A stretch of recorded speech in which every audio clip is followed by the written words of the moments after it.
네, 오늘은 방언에 대해서 배워보고자 합니다. 방언, 어떤 사람은 굉장히 이걸 신비하고 긍정적인 것으로 봅니다. 그래서 심지어는 이게 천상의 언어다, 하늘의 언어다라고까지 표현을 하면서 방언 기도를 아주 유창하게 하고, 또 기도만 하면 바로 그냥 방언으로 기도하는 그런 분들이 있는가 하면, 어떤 사람은 이게 너무 이렇게 부정적인 의미로 받아들여가지고 너무 감정적인 신앙이 아니냐라고 그렇게 생각을 하는 경우도 있습니다. 그럼에도 불구하고 방언 기도의 유익을 많은 사람들이 경험하고 있습니다. 방언으로 기도하면 하나님의 임재를 더 느낄 수 있다. 그냥 내 말로 기도하는 것보다 하나님의 임재감을 더 충만하게 느낄 수 있다. 그리고 오랫동안 기도할 수가 있다. 우리 말로 기도를 하면 내가 생각해서 기도말을 이렇게 하다 보면은 짧게는 5분, 10분 지나가면 또 뭘 기도해야 할지 생각이 안 나는 그런 일들이 있을 수 있는데, 방언으로 기도하면 시간 가는 줄 모르고 오랫동안 기도할 수가 있다, 이렇게 얘기하고, 또 심지어는 방언으로 기도할 때 사람이 심리적으로 안정이 된다라고 하는 사람도 있고, 또 몸이 치유되는 그런 기적을 경험하기도 했다고 하고, 유익한 점들을 많이 경험했다고 얘기를 합니다. 그러면서 또 어떤 사람들은 이제 방언 기도에 대한 부정적인 그런 얘기들을 합니다. 나이가 방언 기도하는 사람 봤는데 그때뿐이더라, 그런 얘기를 해요. 그때는 완전히 하나님의 임재에 빠져서 천국에 있는 것처럼 기뻐하고 은혜가 넘쳐서 굉장히 신령해 보이는데, 일상생활에서 보면 저 사람이 저 사람 맞나 싶을 정도로 삶이 변화가 없더라. 이게 똑같더라. 인간적인 면이 그대로 나타나고 옛날 습성들 그대로 나타나더라. 이런 것들로 인해서 좀 방언 기도한 거하고 이렇게 좀 매치가 잘 안 되고 신뢰할 수 없다라고 그렇게 얘기하기도 하고, 그러다 보니까 그것을 좀 부정적으로 봐서 그때 충만해가지고 불쩍불쩍 뛰고 고래고래 소리 지르고 찬송 부르고 너무나 은혜 넘쳐서 어떤 사람은 두루 눕기도 하고 이랬는데, 그 너무 감정적인 거 아니냐. 차라리 하나님 말씀을 진지하게 마음에 새기고 그 말씀을 정말 조용히 경건하게 실천하고 사는 것보다 못하지 않느냐, 이런 식의 비판도 하는 경우가 있습니다. 그런데 이제 저는 여러분들이 이것에 대해서 성경적인 얘기, 그리고 또 성경에서 방언에 대한 얘기를 좀 더 우리가 더 공감할 수 있게 한번 여러분에게 전달하고자 합니다. 성경에서는 방언에 대한 얘기가 몇 군데 나옵니다. 특히 이제 사도행전 2장의 4절 말씀에 보면, 그들이 성령의 충만함을 받고 성령의 말하게 하심을 따라 다른 언어들로 말하기를 시작했다라고 했는데, 6절에 가면 큰 무리가 모여 각기 자기의 방언으로 제자들이 말하는 것을 듣고 소동했다라고 얘기를 하고 있습니다. 그러니까 성령의 강림, 그리고 성령이 임재한 사람들에게 나타나는 하나의 현상으로 방언. 그러니까 헬라어로는 글로사라고 하는 것이 혀인데, 글로소랄리아라고 하면 이제 방언으로 그렇게 번역을 하게 됩니다. 그러니까 혀를 말하는 거예요. 혀인데 다른 혀. 내가 항상 해왔던 길들여진 그 언어, 그 혀가 아닌, 내가 평상시 사용하지 않던, 길들여지지 않았던 다른 혀로 말이 나오는 것을 말하는 것을 알 수 있습니다. 그 다음에 이 사도행전에 보면 8장에 이제 예루살렘에서 온 유대로 복음이 전파되어지고 사마리아로 복음이 전해지는 얘기가 나오는데, 8장에서 사마리아의 복음을 받았을 때 거기도 세례받고 성령 받기를 위해서 베드로와 요한을 불러서 집회를 열었는데, 그들도 다 성령을 받았다고 얘기를 합니다. 근데 거기에는 방언을 말했다라는 얘기는 안 해요. 직접적인 언급은 나타나 있지 않지만 우리가 추정을 해볼 때 사람들이 뭘 보고 성령 받은 걸 알았겠느냐라고 했을 때 아마 그들도 오순절날 성령 받고 그들이 방언했던 것처럼 그렇게 하지 않았을까 그렇게 예상을 합니다. 그리고 10장에 가면 고넬료 가정이 베드로를 초청해서 부흥회를 했는데 그때도 말씀을 듣는 중에 성령이 임하게 됐고 베드로도 깜짝 놀랐어요. 야, 이 할례 받지 않은 이방인들에게도 성령을 하나님께서 부어주시는구나 라는 걸 보고 깜짝 놀랐는데 어떻게 알 수 있었느냐? 그 사람들이 방언을 말하고 하나님을 높이는 것을 보고 알았다라고 그렇게 말합니다. 그 다음에 19장에 가면은 이제 에베소에 있는 어떤 제자들을 만났는데 브리스길라와 아굴라의 전도를 받았던 사람들로 그렇게 추정을 합니다. 그들이 요한의 세례는 알고 있고 예수님에 대해서 듣기는 들어서 예수님을 믿는다고는 하는데 제대로 잘 알지를 못하고 있었던 것을 알 수 있습니다. 그래서 너희가 믿을 때 성령 받았느냐? 뭔지 모르겠다. 그럼 뭔 세례를 받았느냐? 요한의 세례 받았다 라고 하자 다시 예수 그리스도의 복음을 전하고 예수님을 믿는 믿음을 고백하고 세례를 다시 받게 하고 그리고 성령 받기를 위해서 기도했더니 그 사람들이 이 사도행전 19장 6절에 보면 바울이 그들에게 안수하매 성령이 그들에게 임하심으로 방언도 하고 예언도 하니 모두 12사람쯤 됐다. 그렇게 얘기합니다.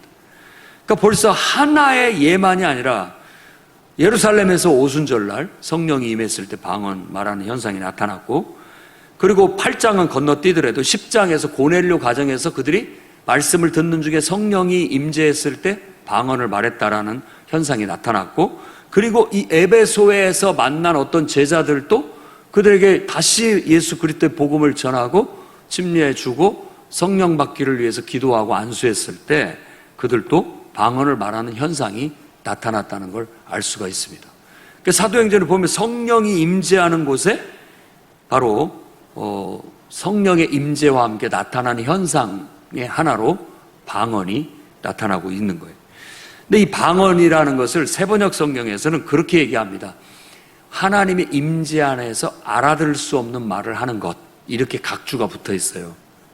그러니까 어떤 하나님의 임재 속에서 알아들을 수 없는 말을 하는 것이 방언이라고 그렇게 얘기를 하는데 실제로 그런 현상이라고 볼 수가 있습니다. 그리고 사도행전 2장에 보면 13절에 어떤 사람들은 조롱하면서 말하기를 그들이 새 술에 취했다라고 그렇게 얘기합니다. 술 취한 거하고 좀 유사한 그런 모습이다라는 거고 에베소서에서도 너희가 술에 취하지 말고 성령에 취하라는 술을 빗대어서 성령 충만함을 설명하고 있는 걸 알 수가 있습니다. 우리가 술 취한 사람들 저는 이렇게 술에 취해보지를 안 해가지고 잘 모르겠는데 술을 마시면 여러 현상들이 일어나죠. 일단 술에 취하면 혀가 풀려가지고 혀가 꼬부라진다고 하죠. 말이 이렇게 좀 달라지잖아요. 말투가. 그리고 또 말이 없는 사람도 말이 많아져요. 말이 많아지고 또 보통 우리 하는 말에 취중진담이라고 해가지고 이 무의식 속에 우리 내면 속에 이렇게 꾹꾹 눌러놨던 것들이 이게 그냥 막 통제가 안 되니까 막 다 나오는 거예요. 그래서 어떤 사람은 막 술김에 전화해가지고 막 뭐라고 한 사람도 있고 문자 보낸 사람도 있는데 다음날 아침에 이제 크게 후회를 하는 거죠. 내가 그런 전화를 했었냐? 내가 그런 문자를 보냈느냐? 할 정도로 그런 당혹감을 나타낸다고 해요.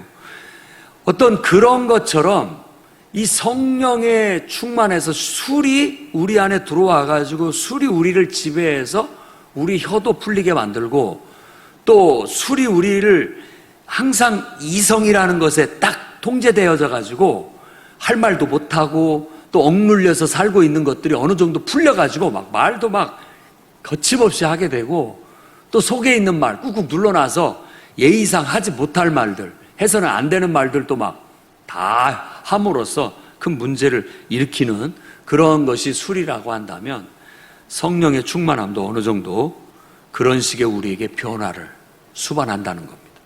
영향을 미치고 있다는 거예요. 그래서 말에 변화를 주는 거예요.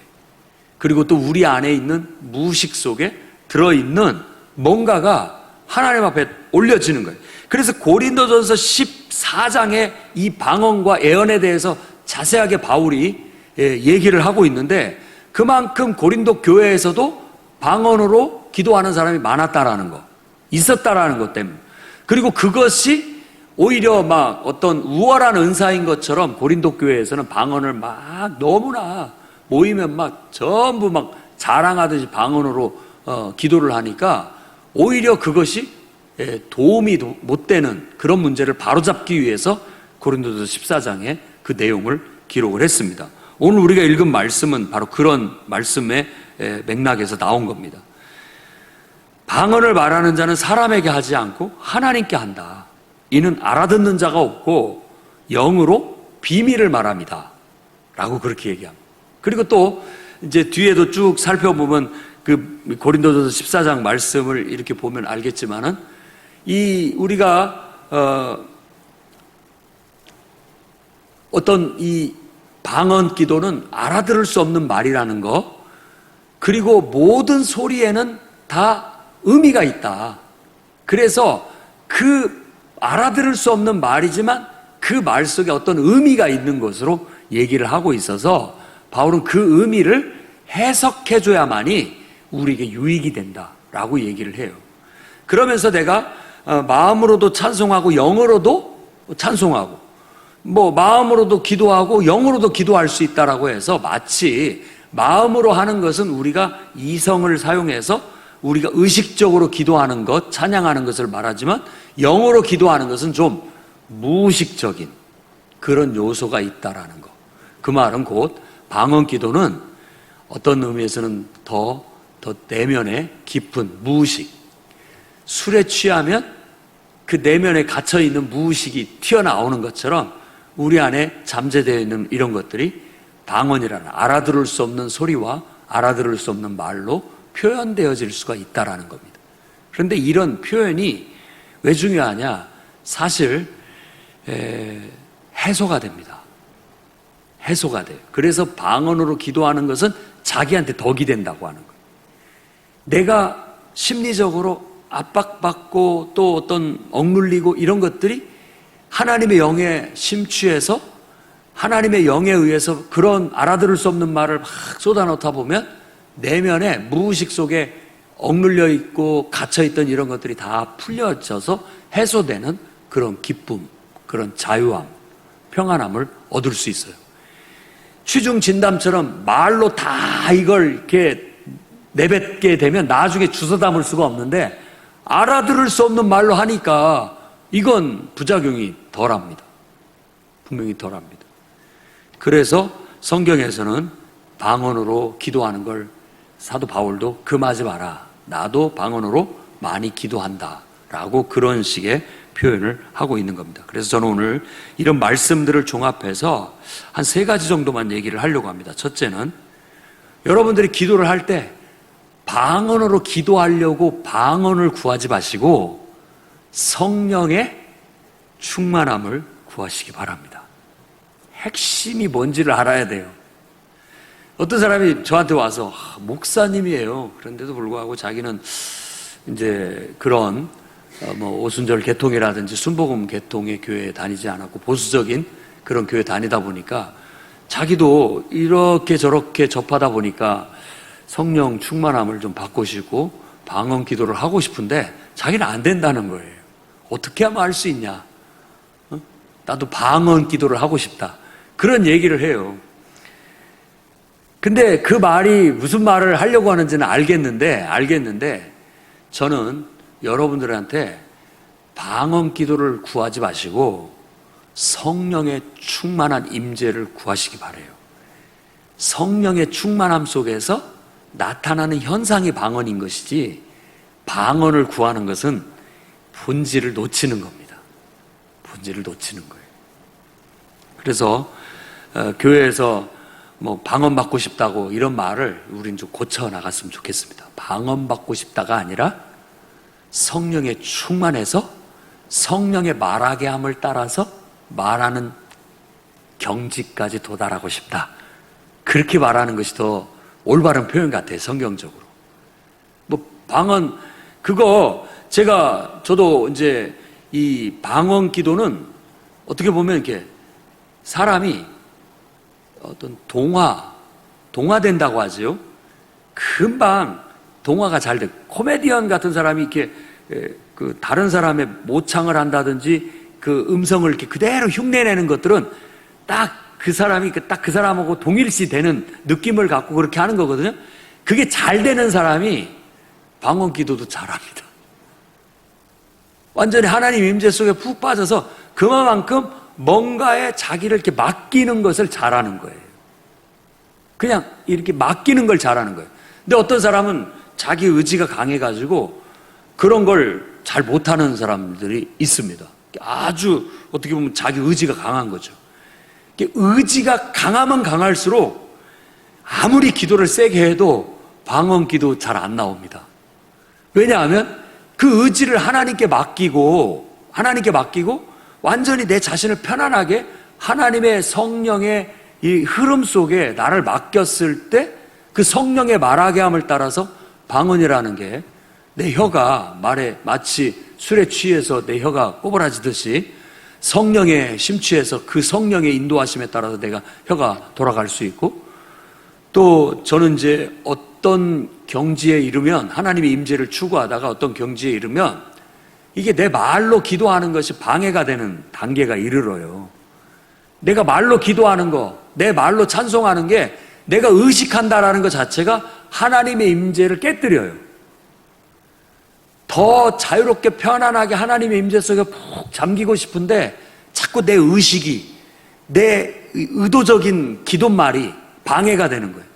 그럴 때 어떤 그 선상에서 왔다 갔다 하다가 완전히 그것을 그냥 하나님께 내어 맡기고 그 하나님의 임재 속에, 성령의 흐름 속에 완전히 더 집중해서 몰입할 때 자연스럽게 나타나는 게 방언이 되는 겁니다. 그래서 방언은 자연스럽게 나오는 것이 가장 좋다고 생각하고, 방언 기도를 몇 마디 하는 것이 중요한 것이 아니라 하나님의 임재의 몰입 속에 하나님의 임재를 절절히 느끼면서 방언을 하는 게 더 중요해요. 그래서 어떤 경우는 내가 방언하는지 별 의식이 안 되는 가운데 방언하는 게 더 좋습니다. 그만큼 내 마음속 내면 속에는 하나님과의 임재를 누리고 있는 거예요. 그리고 그냥 겉으로는 내가 알아들을 수 없는 말이 계속 나오는 거죠. 방언에 대해서 얘기할 때 어린 아이의 옹알이를 저도 예로 많이 듭니다. 어린 애들이 막 옹알이를 하잖아요. 알아들을 수 없는 말을 해요. 그러면 엄마는 그걸 다 해석하잖아요. 어이구 하면서 배고프다고 젖달라고 아니면 응아했다고 다 나름대로 그 말을 느낌으로 받아들여서 해석해서 이해를 하는 거예요. 그러니까 모든 소리에는 의미가 있다라는 게 그런 느낌이 있을 수 있는 거죠. 방언 기도와 방언 통역은 그런 느낌으로 할 수 있는 겁니다. 그런 느낌으로 하는 거라고 그렇게 볼 수 있어요. 그래서 우리가 더 얄팍한 방언 기도를 하지 않으려면 방언 기도를 구하지 마시고 성령의 임재를 구하시고 하나님의 임재에 더욱더 몰입의 기쁨, 몰입 안에서의 그 자유함, 그 평안함. 그래서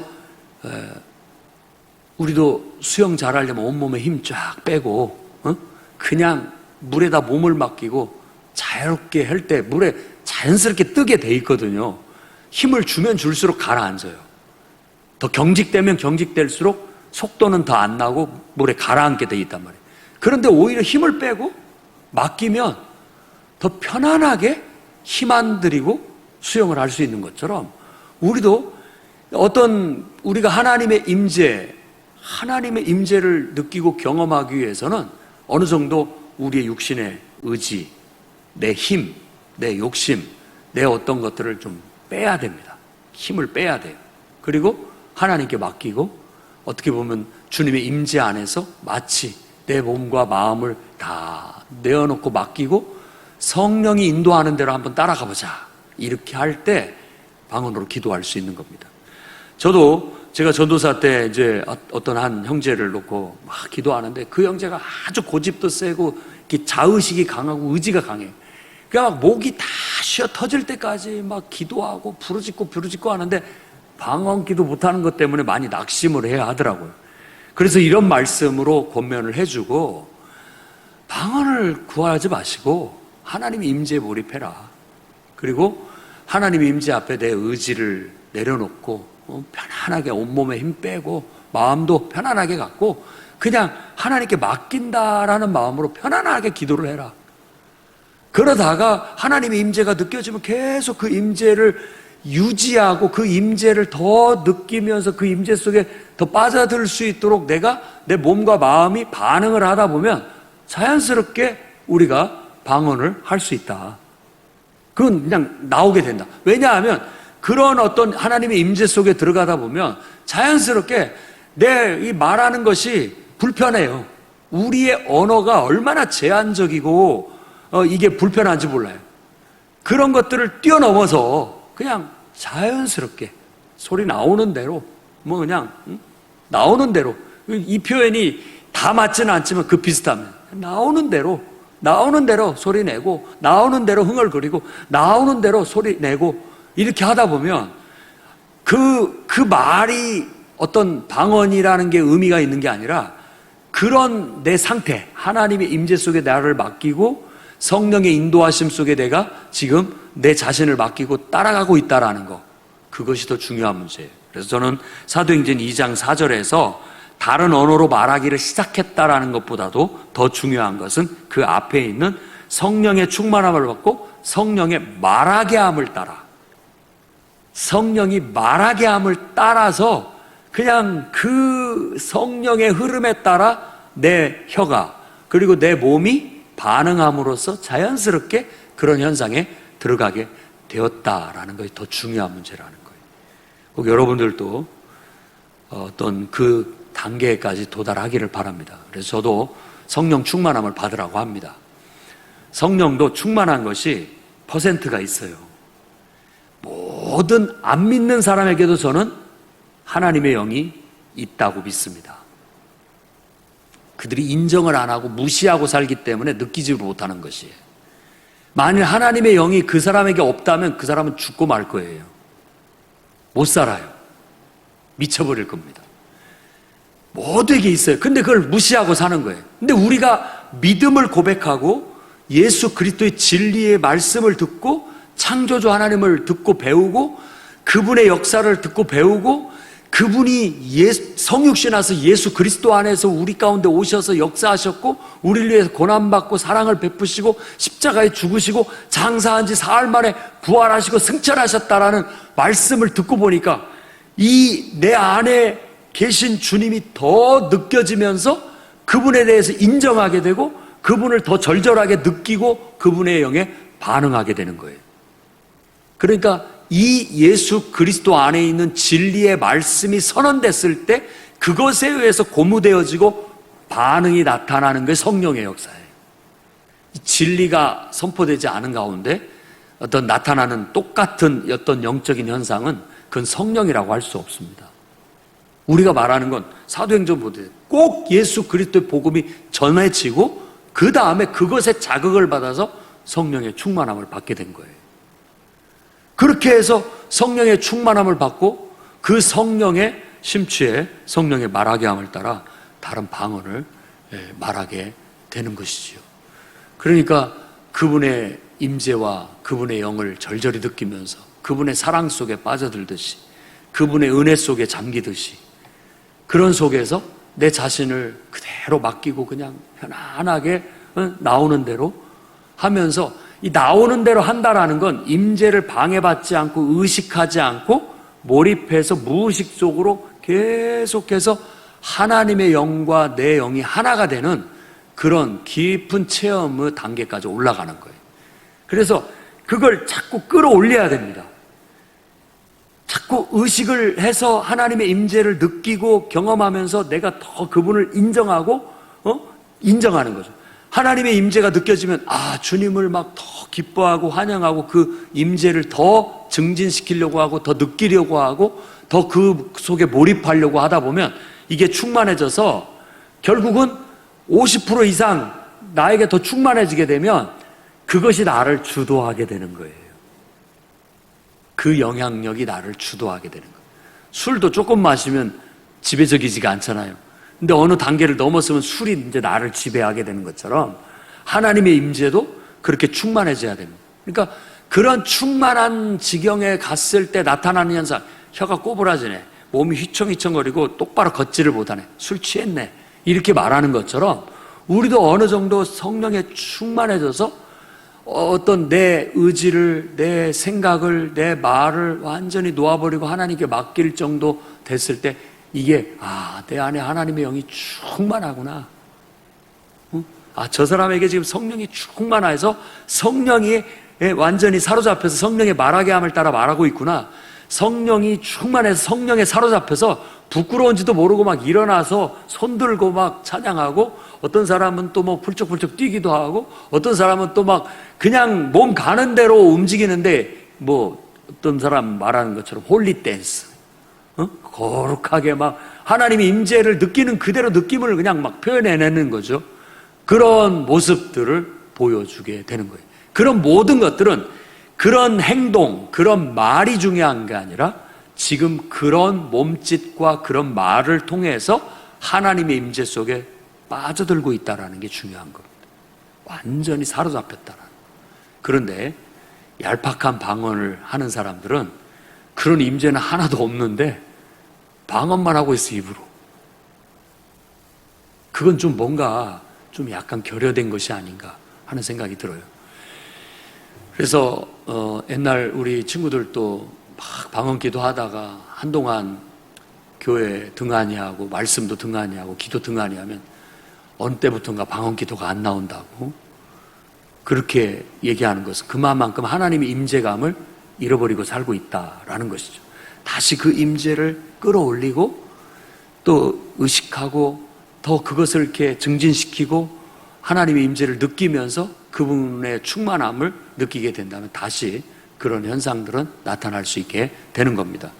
그래서 방언 기도가 어떻게 보면 우리가 하나님의 임재에 얼마만큼의 충만함 정도에 있는지를 어떻게 보여주는 하나의 표적이기도 해요.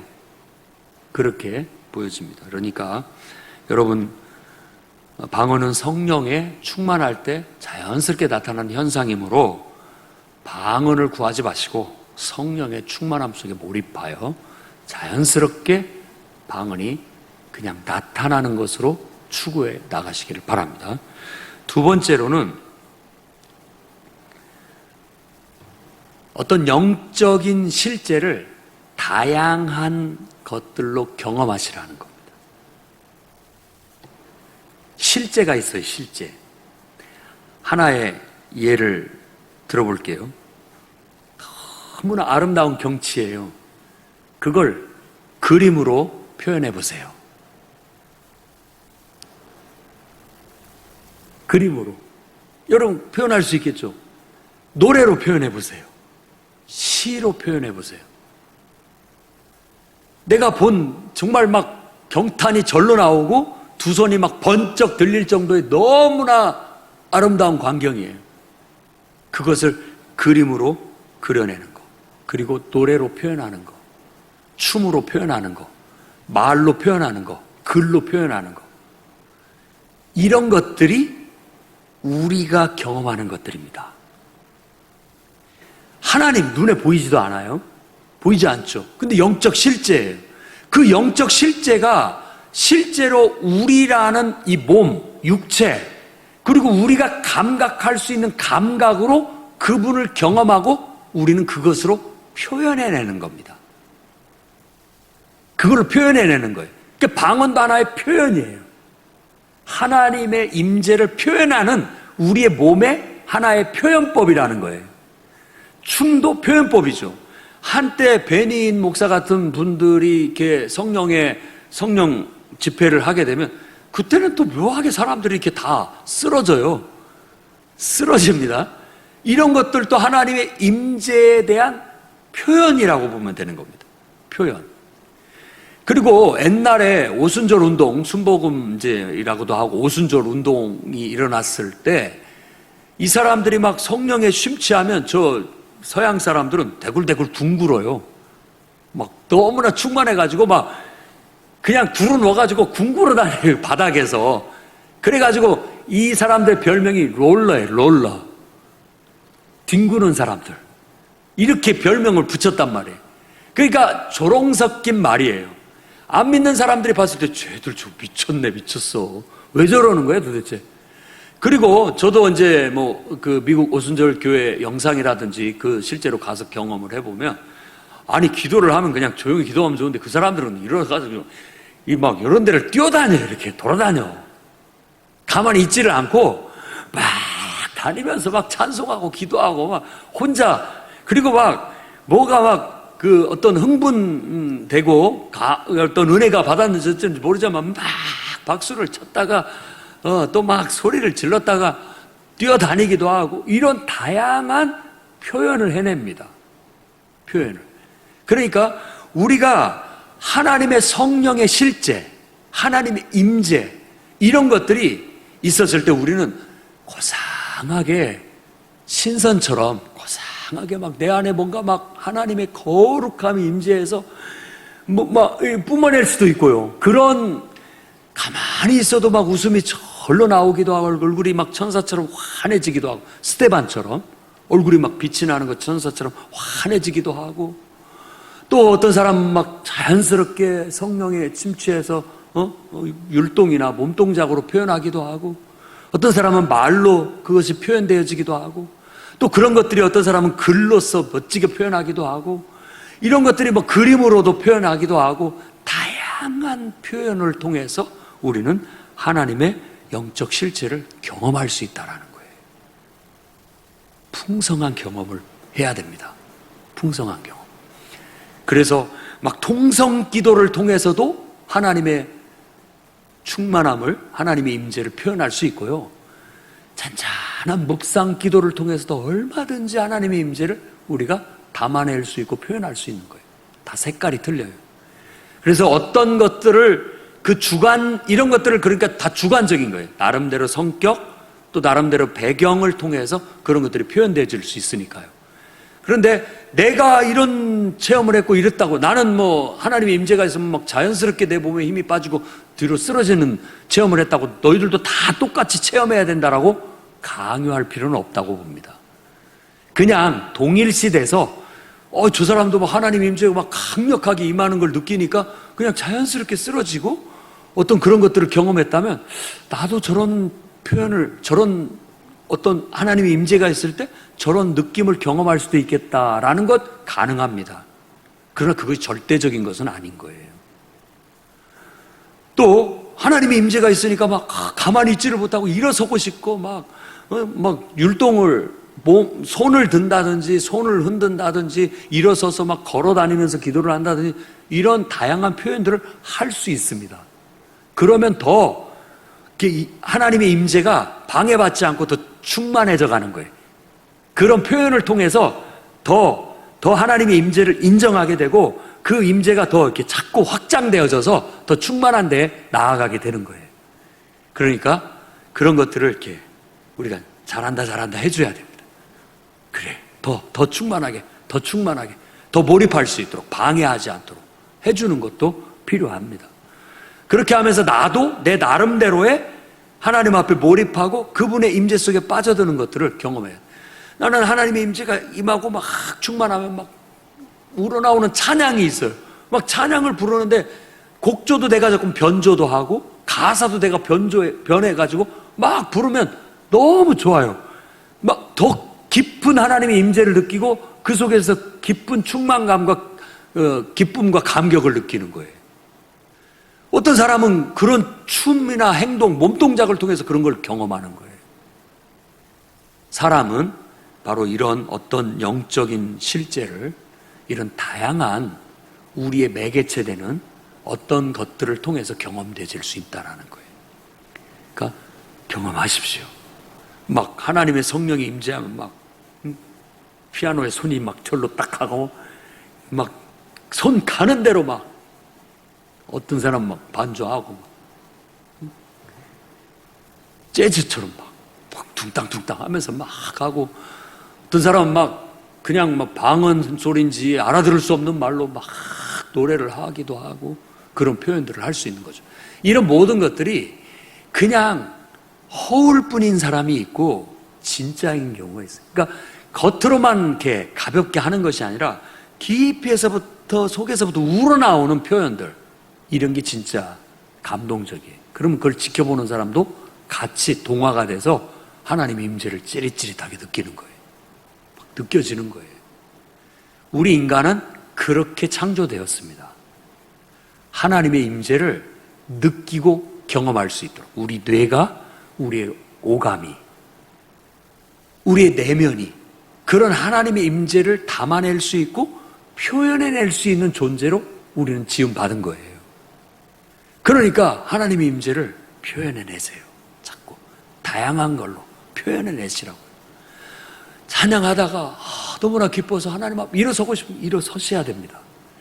우리가 지금 많이 경직되어져 있지만 자연스럽게 일어나서 찬양할 수 있고 손 들고 찬양할 수 있죠. 또 의자가 불편하고 내가 좀 나도 막 동작을 하고 싶은데 방해가 된다면 옆으로 나오셔서 다니면서 기도하고 찬송하고 하십시오.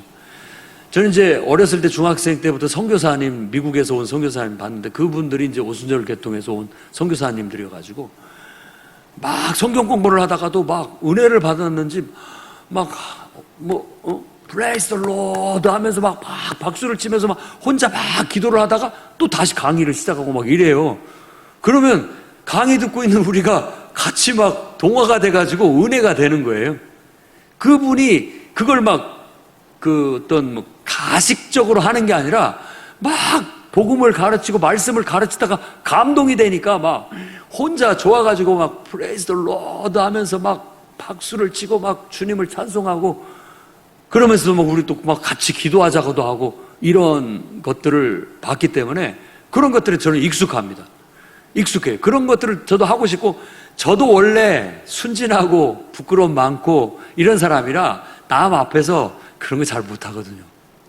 그런데 하나님의 충만함 속에서 그런 것들을 보고 이게 자꾸 이제 동화되다 보니까 손 드는 것도 자연스럽고 나도 막 찬양 부르면서 내 막 손짓 몸짓 이렇게 해가면서 막 내 스스로가 몰입해 나가는 거죠. 하나님의 임재를 표현하는 거예요. 그러면 그럴수록 더 충만해지는 겁니다. 더 충만해지는 거예요. 그러니까 한번 여러분들도 해보세요. 소극적으로만 이렇게 위축돼서 가만히 있지 말고 하나님 임재가 느껴지거든 그걸 표현해 보시라고요. 막 소리도 커질 수도 있고 또 막 괜히 기쁘니까 막 좋아가지고 막 어떤 몸짓, 손짓, 마음으로 이게 뭔가를 표현할 수 있는 그런 표현을 자꾸 개발을 하시라고 창조적으로 표현해 보세요. 그러면 더 충만해짐을 느낍니다. 더 몰입해 갈 수 있고. 그 다음에 세 번째는 뭐냐?